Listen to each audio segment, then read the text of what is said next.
दोस्तों, कुछ अजीब हुआ। मैं अचानक एक रोशनी में खिंच गया और जब आंख खुली, मैं 2300 साल पहले मौर्य एम्पायर में खड़ा हूँ। ये देखो, पटलिपुत्रा का असली रूप। इतनी बड़ी दीवारें, हाथियों की कतारें और पास में बहती गंगा। यार, ये मार्केट तो किसी फिल्म से भी असली लग रहा है। यहाँ मसाले, रेशम, गहने और लोगों की आवाजों में एक रॉयल चार्म है।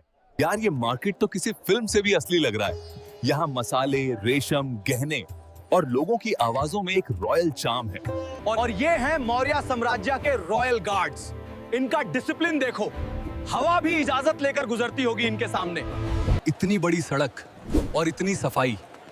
चंद्रगुप्ता मौर्य ने सच में एक मॉडर्न सिटी प्लानिंग शुरू कर दी थी। ये है मौर्य सेना का ट्रेनिंग कैंप। भाई, इनका स्केल ही अलग है। लगता है दुनिया का सबसे बड़ा एम्पायर ऐसे ही नहीं बना। ये देखो, युवा अशोका तलवार की प्रैक्टिस ऐसे कर रहा है जैसे हर वार में इतिहास लिखा जा रहा हो। कलिंगा युद्ध ने अशोका का जीवन बदल दिया। शक्ति से लेकर धम्म तक की यात्रा यहीं से शुरू हुई। यहाँ का शांति माहौल बताता है कि अशोका बाद में बौद्ध धर्म की ओर क्यों मुड़े। यहाँ की वाइब्स ही अलग है। यहाँ का शांति माहौल बताता है कि अशोका बाद में बौद्ध धर्म की ओर क्यों मुड़े।